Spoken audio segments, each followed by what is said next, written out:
First up, Shea Vassar. How we doing tonight? I said, how we doing tonight? That's my impression of a youth pastor that's about to say, you're always doing all right when you have Jesus. Yeah. I like to think I give off the vibe that I am a protagonist in a rom-com if she was allowed to be bisexual and mentally ill. Thank you. I will take that you agree. Yeah. In 29 years, in 29 days ago, I was born in this lovely city. Yeah, right down this street. And like our wonderful host said, I did just relocate back to the state of Oklahoma from Brooklyn. I did 8 years of time in Brooklyn, New York. Thank you. Thank you. I'll just go ahead and get it out of the way. I know you guys are all wondering. I am Cherokee. Thank you. Exactly. No, I said that, and at least one of you was thinking, there's still something off, and you're right. I was raised by white people. I was raised by white people, and by that I mean my dad and his second wife. Yeah, and that's the reason I love Cracker Barrel. I can make a killer casserole, and sometimes I walk into places and I go, golly.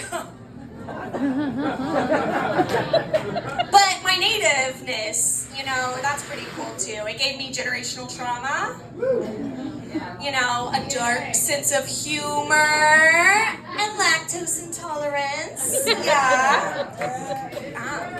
Thank you. Yeah, there's other natives here. I know. Living in New York was interesting. There's not as much native people there. They think it's actually the largest urban native population in the country. So when I would tell people I was native, they'd go, but how much? And there's a very simple answer, but you have to know the context. So I'm going to tell you. I have been given something by the government called a CDIB card. I know some people here know it, right? You don't know how many crowds I've said that to, and they have no idea about this. That stands for Certificate Degree of Indian Blood. It's given to me by the federal government, right? It's eugenics. It's eugenics. So when little white bitches come up to me and they go, so how much though? I say, that's between me and the government.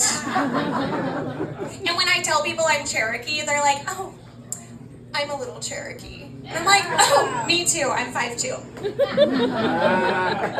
Thank you. I recently had a kid. Thank you.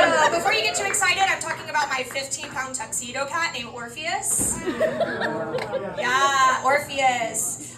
Most people get cats by adopting him. I got him in New York City because his original owner was moving to China to be Aladdin at Disneyland. Normal story. Orpheus, he's an interesting cat. He has some mommy issues. I am his first adult mother, or human mother. And he's going through a bit of a Sylvia-Plath stage. Anyone here go through a Sylvia-Plath stage? I know I did. Yeah. She, I came home the other day, he's reading the bell jar.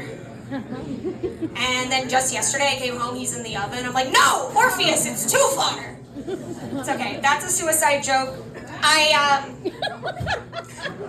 Not enough people have read Sylvia Plath. I know what the education looks like in this state. I'm from here. We're just gonna dive into it. I have mommy issues, it's okay. My mom, the one that raised me, she died on New Year's Eve a couple of years ago at 6:30. I mean, what do you do at 6:30 on New Year's Eve when your mom dies? Yeah, so the funeral home came, took her body, and then my dad, I know it got real quiet, my dad, he looked at me and he said, Shea, you know a lot about movies. And he's right, I do. I went to film school, I was a film critic for a little while, but I had to retire because there's only so many times film bros can tell you to go kill yourself before you're like, oh, maybe I should. But yeah, my dad, who's like a golden retriever of a man, he's a cancer, but not the kind that killed my mom.